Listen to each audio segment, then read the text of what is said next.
recognize the immediate and courageous response of local law enforcement today and the incredible coordination between local police, first responders, the Dallas County Sheriff's Office, the Iowa State Patrol, DCI, ATF, and the FBI, and multiple healthcare providers. I had the opportunity a few moments ago to speak with some of the officers involved, and in a situation like this, as we all know, every minute counts.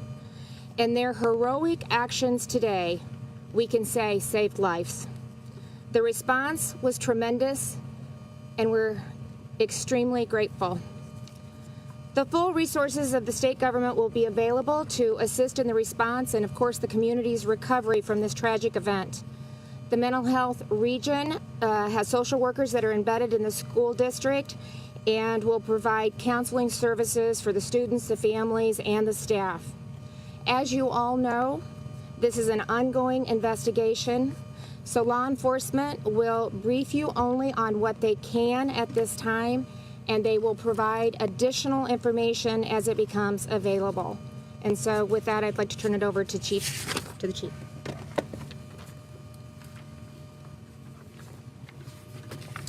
Thank you. I'm Chief Eric Vaughn from the Perry Police Department. I want to thank the quick actions of the Dallas County dispatchers who handled and dispatched the calls regarding this tragic event this morning. I also want to recognize the initial officers from the Perry and Dallas County Sheriff's Office and their actions on scene. Thank you to the massive response from agencies throughout the area, including EMS, for their assistance today. It is truly amazing to see first responders work together in these crisis situations. And I cannot forget to recognize the teachers, faculty, and students involved who acted bravely and heroically in this tragic situation. Thank you to the community support we have seen and we will continue to need in the future. All of our condolences to the victims and their families.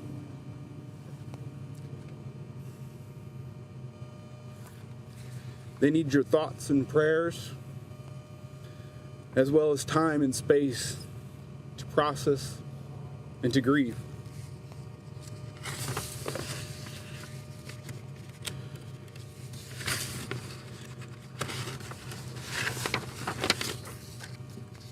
This community has been through tough times before and have rallied together. I'm sure this time will be no different. Thank you. I introduce Mitch Mortvet, DCI. Thank you, Chief. My name's Mitch Mortvet. I'm an assistant director with the Iowa Division of Criminal Investigation. At 7:37 a.m., on January 4th, 2024, the Perry Police Department responded to an active shooter event at Perry High School. Meanwhile, Dallas County Communications was also receiving multiple 911 calls of an active shooter at the high school. Perry police officers responded within minutes. They immediately made entry and witnessed students and faculty either sheltering in place or running from the school. Once inside, they located multiple individuals with gunshot wounds. Officers immediately attempted to locate the source of the threat and quickly found what appeared to be the shooter with a self-inflicted gunshot wound. As additional officers responded, a systematic search of the school took place. Officers located during the search of the school an improvised explosive device.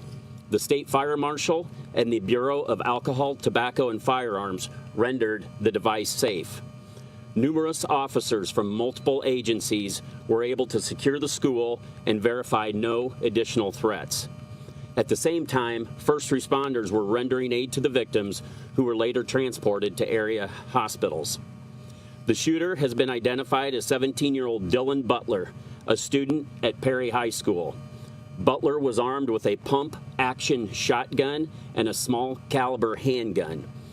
Butler also made a number of social media posts in and around the time of the shooting. Law enforcement is working to secure those pieces of evidence. All evidence thus far suggests that Butler acted alone. There are 6 victims, one of them who is deceased. That individual was a 6th grade student at Perry Middle School. The other 5 are being treated at area hospitals. 4 of the surviving surviving victims are students, and the 5th is a school administrator. The law enforcement response was swift and immediate. Roughly 150 officers from local, state, and federal agencies responded within the hour. The investigation in today's tragedy is ongoing. The Iowa Division of Criminal Investigation is serving as the lead investigative agency with assistance from the Perry Police Department, the Dallas County Sheriff's Office, the FBI, the ATF, and the Dallas County Attorney's Office. At this time, we will take a few questions. Mitch, Philip Jones from the Register. I was told by the father of a student who was shot that his son witnessed Principal Dan Marburger be shot. Is he the administrator, and what is his condition? The investigation's ongoing, and we're not releasing any other names other than Dylan Butler's name at this time. Can you give us any indication as to motive for this? I know this is ongoing. Anything into the background of him is part of the investigation, and we're obviously going to take a deep dive into that, but there's nothing that we can release at this time. Can you give us the status of the other 5 who were in hospital or the stable or critical? At this time, it's my understanding, as of about an hour ago, 1 was in critical condition but appeared not to be life-threatening, and the other 4 are stable. Is any racial motivation in this shooting, and are there any Latino victims? As far as the ethnicity of the victims, I'm not sure, and there's nothing to indicate at this time that it had anything to do with race. As far as motive, again, that's part of the background investigation, and that's something that we're continuing to look into. Sir, excuse me, there's a video online. Is there any credibility to this video naming this man as the shooter? I haven't seen the video, and that I don't know at this time, but law enforcement is working to secure those pieces of evidence, as I mentioned in the statement, so there's nothing more that we can comment on about that. This is the first time that we've heard someone from the middle school being involved in a shooting. Do you have an idea as to the path this suspect took? It all happened in the Perry High School, and it was before school started, so there were not many students, and it's our understanding that there was a breakfast program going on, so there may have been students of different grades, if you will, in the school at that time. But it all was contained in the Perry High School, not in any of the other buildings. That's still part of the investigation. We're trying to determine that. How sophisticated was the IED? Explosive device? I'm sorry, one of you? The explosive device? Yes. What else could you tell us? Not much about it, other than it was pretty rudimentary, and it was rendered safe by, like I said, the State Fire Marshal and the ATF. Can I ask a question of the governor? Sure. Given that the investigation is ongoing, and this is a local state matter, you know, however, the eyes of the world are on Iowa over the next 11 days. How should the candidates running for president talk about what happened? Well, I'll let them. The issue of schools, Yeah. violence generally? I'll let them decide how they're going to talk about it. We're going to focus on the investigation, and we're going to focus on making sure that we provide the resources that the community, the teachers, the staff, those that are involved, the families, that we're providing the resources that they need during this difficult time. So that's what I'm going to be focused on, the state of Iowa is going to be focused on, and I'll let the candidates decide what they're going to focus on. Thank you. Politicize it? We're going to take no more questions at this time. What does the Thank you. For school safety for other schools in the area that we're looking at this year, what does school safety look like going forward here? I mean, as it was commented on by the chief, and by the governor as well, that everybody reacted the way they should, and it's obvious that training, first of all, at the school level, with faculty and students, everybody reacted absolutely appropriately the way they should, as well as law enforcement as they are entering the building. You said the suspect had a self-inflicted gunshot wound. Is the suspect dead? Thank you. Is the suspect dead? Is the suspect deceased? Well, we've been listening now to Iowa Governor Kim Reynolds, as well as other law enforcement officials, including Chief Eric Vaughn and others there in Perry, Iowa. That's right. We were hearing them discuss the shooting at Perry High School. Now, new information that we've just learned is that one victim died and was identified as a sixth grade student. The shooter, who has died according to a self-inflicted gunshot wound, also apparently had an improvised explosive device that was delivered at the school.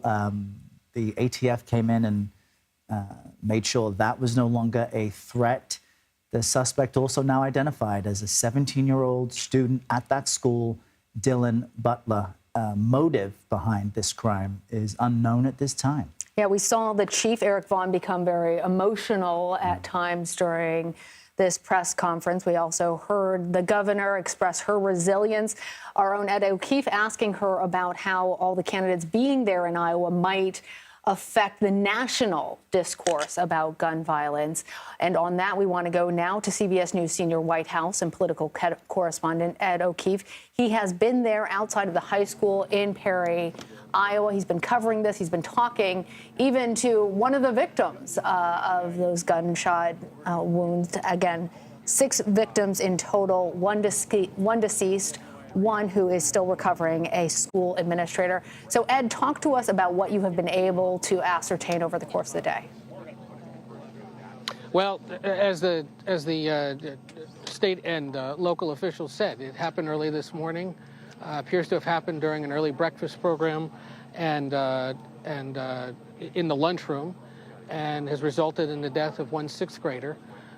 We had heard about the potential fate of that school administrator throughout the day, and it seems that person has been injured, not killed, which will come as a relief to many who know that person, but obviously great sadness and concern for the family of that sixth grader who was caught up in this. It was an early breakfast program, according to these local authorities. And the shooter, the 17-year-old, apparently came in with 2 different weapons, a pump-action shotgun and a single-caliber weapon, plus that improvised explosive device, or what they're calling an improvised explosive device, that they say they were able to disable.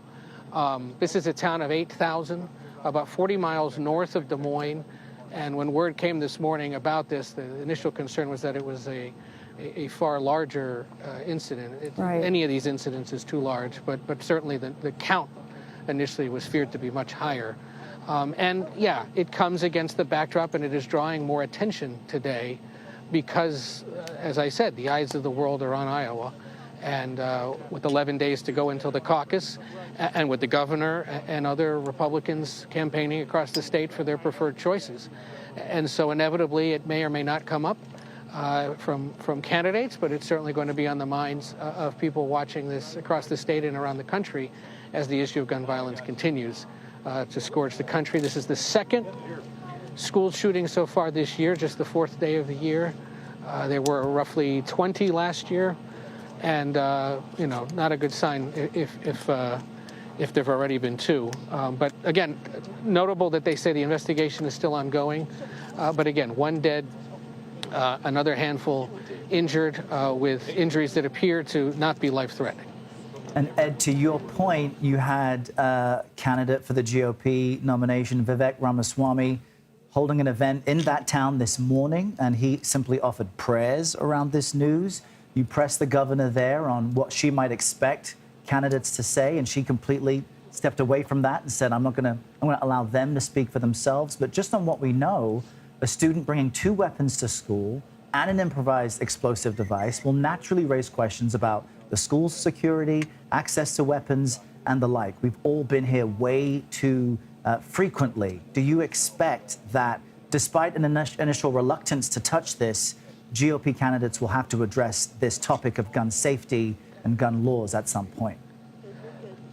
They'll probably be asked about it through the weekend, Errol, and we'll see how they talk about it. But already today, Florida Governor DeSantis, in an interview with other outlets, suggested it's a local and state matter, and one that local communities and states have to sort out for themselves. It's a pretty standard line for him and for many Republicans. And we'll see if that's where it stays or if it deviates at all in the coming days. And the other aspect of this that there's been increasing conversation about on both sides of the aisle is the use of social media. There is word of an element of that in the lead up to this morning.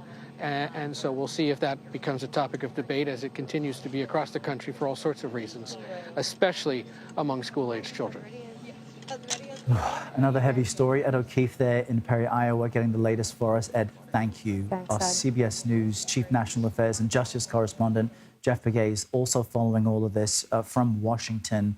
Jeff, the improvised explosive device isn't something we usually hear of. How alarming is that? And can you touch on the social media aspect? The suspect who was deceased, his account's being suspended, but not before he was able to get his own videos out. Yeah, that's oftentimes the issue in some of these shootings is that we see some of these suspects telegraphing what they're about to do through the use of social media. We don't know if it was sent or put online via a phone or a computer. I suspect, and this is obviously just speculation, but I suspect that it was probably by using his phone, which again makes it even harder for law enforcement to spot something like this before it happens. That could have been posted as he was walking through the doors, perhaps. But Errol, you brought up the fact that he was armed, obviously, a pump-action shotgun, the kind of shotgun that, and I don't have the data readily available, but I'm sure that is a type of shotgun that we see in many homes across the U.S., and certainly in parts of Iowa, parts of the Midwest, perhaps parts of the South. But investigators will be looking into, well, how did he get his hands on that gun? Was it a gun that was perhaps in his home that was unsecured? We don't know the answers to those questions, nor do we know at this time the motive for this shooting. What we do know is that law enforcement in that area responded in an all-hands-on-deck kind of fashion in a relatively short period. We were hearing earlier today it took about 7 minutes before the first officers arrived on scene, and they didn't wait. They went in, according to the early analysis of this response. Now, there are questions about whether there was some sort of perhaps police or security at that school on a daily basis. Would they have been there at the time of day when this student entered the school? We were told that there was some sort of breakfast program, but that most of the students weren't in the school at the time. So if you're going to do an after-action report, you're going to have to look at what was the security like earlier in the morning at that school. How was this person able to enter the school armed with a gun? Was it something that was concealed? Or another question, were there magnetometers, the metal detectors at the front door? A lot of schools have them, especially in urban areas. Some schools don't. So that is something that they'll have to look into as well. They're looking for a motive. I'm sure they're looking through his digital footprint. And if they haven't already, they will take a more thorough look as the hours go on. But that could speak to a motive, especially if the suspect is now deceased. But within the time that he walked into that building and police showed up, he claimed a victim, 6 people shot, 1 6th grade student killed. And of course, we heard from law enforcement that the suspect took his own life, according to the initial investigation. So we got a lot of information there and about that improvised device, that IED. We heard from investigators that it wasn't a sophisticated device. It seemed rather rudimentary, I think is the word that he used, meaning that it could be something that this 17-year-old assembled in some room in his house or a garage or somewhere else. We don't know. All questions that law enforcement will seek to answer. As community members, they look for answers after this shooting. You talked about, and we've talked over the last several hours about the emotion from law enforcement at the scene. You know, I think oftentimes we look at law enforcement and we think that they're made of steel, but of course they're human. Right. And when you see something like this unfold, or at least the aftermath, it sticks with you because it happened in a school. You have administrators there, you have teachers there, you have students there. There may have been young students there because, again, they mentioned this breakfast program, which is probably open to elementary school students as well as middle school students. So they did have a lot of answers for us. They will need to answer more of these questions from the media and the community as the hours progress.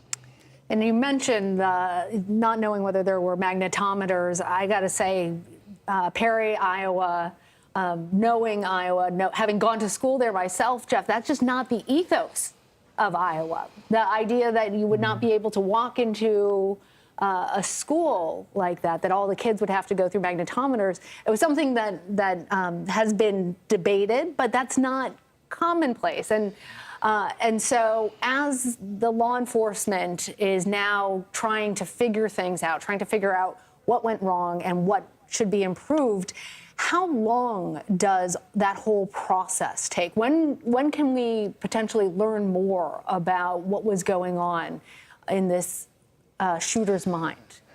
I think we'll learn more over the next 24 hours, in part because of that digital footprint. You know what it's like these days. Most of us keep some of our most precious secrets and, frankly, passwords in our phones or on our computers. And what that does is tell a story about all of us. And investigators are skilled at looking through the data, the numbers, passwords, whatever you have on your phone or whatever your digital footprint is, and you can create a profile of a suspect or a potential suspect. So I don't think it's going to take that long for them to paint a picture for all of us of what led up to this shooting today, the minutes, the days before the shooting. And then you're going to have politicians, local officials, law enforcement raise this issue, is that with each and every one of these school shootings dating all the way back to Columbine, they don't just happen in a vacuum. There's always something that a person in distress or a person intent on attacking someone or something, there are always signs there, whether they are interested in getting access to weapons, some of the things they write or say in a public setting, whether it's in school or at the mall or at the dinner table, frankly. And so there are signs there. And that's why you have law enforcement always saying, if you see something, you say something. I remember previous FBI directors, James Comey, for one, who used to always say that these things don't happen in a vacuum. There was always someone who may have seen something that just wasn't right, but then they didn't speak up. So these are all issues that law enforcement and public officials there in Perry will take a look at, and throughout Iowa and the country, frankly. Yeah. Jeff Pegues, thank you. Thank you for that, Jeff. We will take a very short break at this moment, but coming up next, we'll have more on this breaking event, including some experts in this area. But just to update you all, at least one deceased person, a sixth grader there in Perry, Iowa, after a seeming high school student brought weapons to campus. We'll be back after this.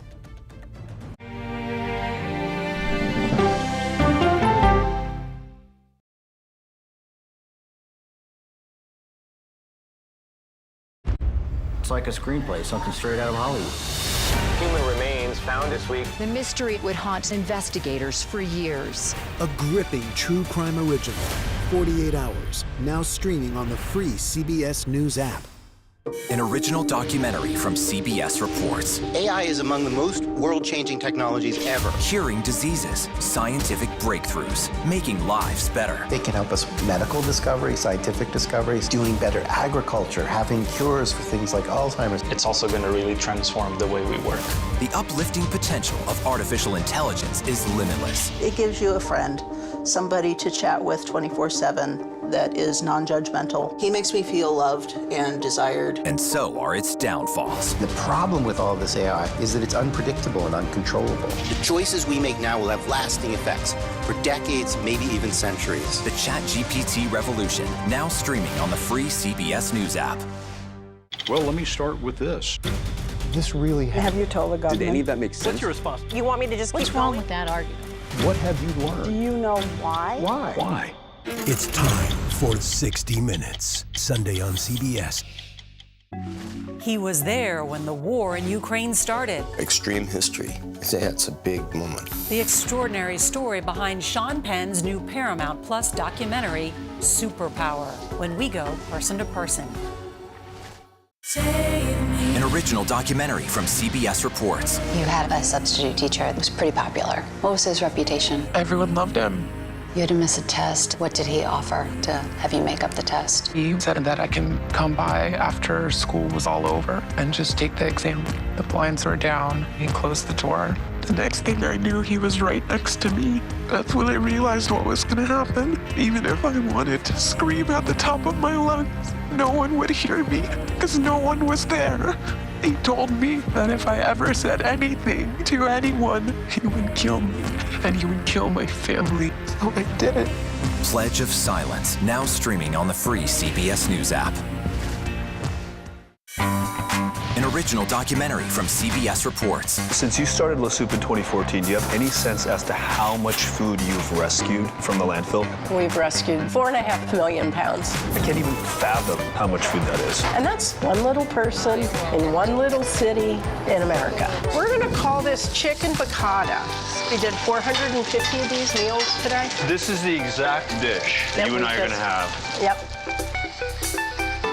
Oh my good. Is it good? Mm-hmm. Having a plan of how to keep people fed should be in every single city. If we eliminated food waste, could we eliminate hunger? Yes. Eating Trash, now streaming on the free CBS News app. Welcome back to CBS News. We continue to cover breaking news today of the most disturbing kind, a school shooting in Perry, Iowa, that has 6 victims, one of whom is deceased, a sixth grader. Also, all the others believed to be students with one exception, a school administrator. Police have identified at this point the shooter, Dylan Butler, 17 years old, a student at that school. He had a self-inflicted gunshot wound when the authorities found him. We want to bring back in now Doug Coons. He's a former FBI agent. Doug, the suspected shooter we believe to be deceased of a self-inflicted gunshot wound. How does this make the ability of law enforcement to try and understand what happened here that much more difficult? Well, obviously, you're not going to have an interrogation with this one and be able to ask that person directly, why did you do this? It's going to have to come from social media exploitation, interviewing friends and family, teachers, the people in his inner and outer circles. You know, you kind of work as close as you can and out and find out as much as you can about the person, what problems they were having, what ideology that person may have had, external influences, and that kind of thing. So yes, it does make it more challenging, but it'll be interesting to see over the next 24, 48 hours how much we learn about this person. And Doug, what I found interesting as we were covering this breaking event is that this individual's social media profiles were identified and shared among people before his name was even confirmed. His accounts have been suspended, but now the attention will turn to his parents, the school, and anyone who may have known his state of mind before this shooting. How do investigators tackle that next step, considering the suspected shooter is dead and there are so many questions as to why he did this? I mean, how they go about it is just going to be a methodical, get your witness list and prioritize them, assign people to go out and do their interviews. But I think, what you're really asking is, if people are looking to assign fault here like they always do, and was it the parents' fault? Was it the school's fault? Is it the gun's fault? Is it mental health? Is it this? And really, it's all the above typically, and I'll almost guarantee that they're going to find out that there were some signs that someone noticed that possibly could have been brought to someone's attention to possibly prevent this. Now, I'm speculating here, but we've talked about this numerous times, and it seems like more often than not, there were signs that were missed. And on that, Doug, that's what I think is, it leaves me sort of questioning, not because I want to assign blame, but because I want it to stop. Like, all of us who are hearing this news of school shootings, mass shootings that happen over and over again, it follows a very regular pattern. Are law enforcement officials learning from these patterns? Because as you said, every time it seems like, oh, there were signs. People knew that this person was disturbed. They were posting things on social media. They had been making threats. They withdrew into themselves. They were being bullied. Whatever it is that there are those signs. But then it still ends with a mass shooting. And it still ends with, in this case, at least one person dead. How are we moving forward from this? How are law enforcement officials going through this investigation and then turning that into something that can better identify and prevent these types of tragedies? Right. I guess, there's nothing good about this, but you can tell by the response to this one, it was quick, it was effective. Very few people got hurt, comparatively to some of the other shootings that we've seen. And I have to believe that we're learning from each one of these. Yeah. And, you look back to Uvalde, which was a massive failure, and how they waited, and so many people got hurt. Here, they've learned from that failure and applied those concepts to this recent one. And the loss of life was minimal, and not to downplay the tragedy that has happened, but comparatively, one person dead, I think 5 injured, and certainly the response is getting better. It's the preventing it, the important piece that we're really not progressing much on. We'll talk about this for a while. We'll try to figure out what the problem is, and slowly people will forget about it until the next one, and then we'll be here talking about it again.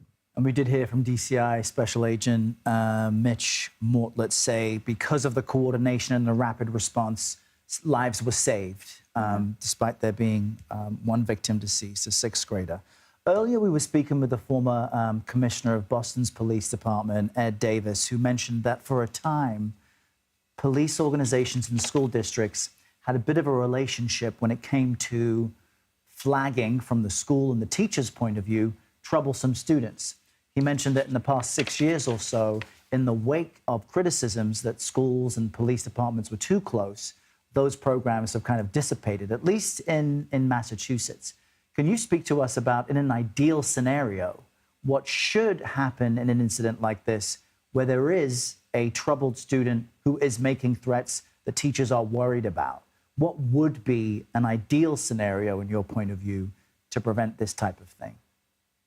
That's a good question, and it's tough to answer, really, because, ideal is subjective, and ideal to law enforcement, if I'm responsible for that, I would love to have open lines of communication where students, administrators, teachers, everybody feels free to call me as a school resource officer or the police chief or whomever and relay these concerns. But I think people are hesitant to do so when you may be somehow infringing on a privacy or something that they consider to be a family matter or whatever the issue is. People are just hesitant to say something. Like the previous speaker said, we hear the say something all the time. People just don't. And I don't really understand exactly why that is. I think that it's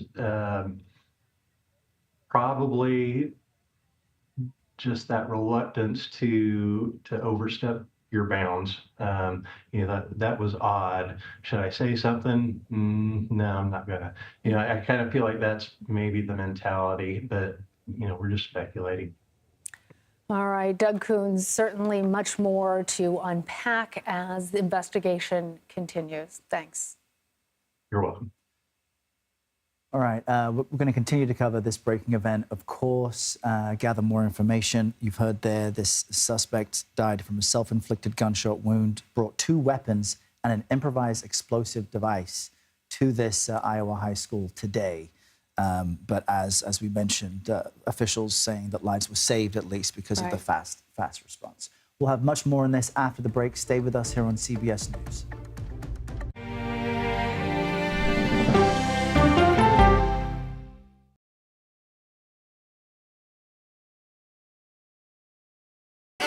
Hey there, welcome to The Uplift. I thought she was a groom, and I stepped back and I went, oh, you're the queen. She's going to be with me every instant that I'm alive. I just wanted to see if you'd go to Disneyland with me today. I look over at him and he's smiling. I'm going to remember that the rest of my life. They told us when he was going to be born, he was only going to live for 30 minutes. It's really a miracle that he's with us today. The Uplift. Stream now on the free CBS News app. There is no more room in our city. New York City is receiving record numbers of migrants. Today, we're going to have more than 500 adults and children come through that door. Tensions rise as shelters reach max capacity. We don't have to take care of them. CBS Reports goes inside a crisis cities and families are facing as they fight to survive. The United States still has a glimmer of hope for people to come here. Fighting for a future. Now streaming on the free CBS News app. She's a country music legend, philanthropist, fashion icon, and now rock star. I think there's a lot to be said about being comfortable with who you are. Find out what's next for Dolly Parton when we go person to person. An original documentary from CBS Reports. That desired farm is a wonderful place to raise children, and it still is. Promises broken. Black Americans have been the target of racism and discrimination pretty much from the time they acquired ownership in the land. Costing black farmers hundreds of billions in generational wealth. They did everything to make sure we were run off that land. But communities are uniting to continue the fight. Collective ownership is powerful. To keep their land and their dreams alive. To watch my children play on land that we own means everything. So land is power. Most definitely. 40 Acres and a Mule, now streaming on the free CBS News app. She is a beloved American icon and head of a media empire. But is Oprah Winfrey happy? How do you define happiness? Yeah, I call it happierness. Find out when we go person to person. An original documentary from CBS Reports. It was genocide, a deliberate effort by the United States government to eliminate the food source that was relied upon by Native American tribes. American bison were slaughtered and Native Americans displaced. And that's how tribes were subjugated to reservations and our lands were taken. But now, through conservation efforts at Yellowstone, Buffalo provided everything that we needed. Now they need help. a herd grows We need to step up and help them. and a culture is reborn. When the buffalo return and come back, that's when our tribe will begin to heal. Yellowstone Bison Revival, now streaming on the free CBS News app. 4 border crossings along the U.S. southern border with Mexico reopened today, and 2 of them are in Arizona. The battle over border security rages on Capitol Hill. President Biden wants more money from Congress, he says, to address the record number of migrants trying to enter the country. But Republican House Speaker Mike Johnson says the president isn't being reasonable. He wants a return to Trump-era policies. Joining us now is the mayor of Yuma, Arizona, Douglas Nichols. Mayor Nichols, thanks for being with us. Talk to us about what this looks like from your point of view and the specific challenges now your city continues to face with border security. Well, thank you very much for having me on, Errol and Lana. In the city of Yuma right now, things are a little bit more under control than they have been over the last 2 years. We're at about 250 people coming across today, which is still 10 times higher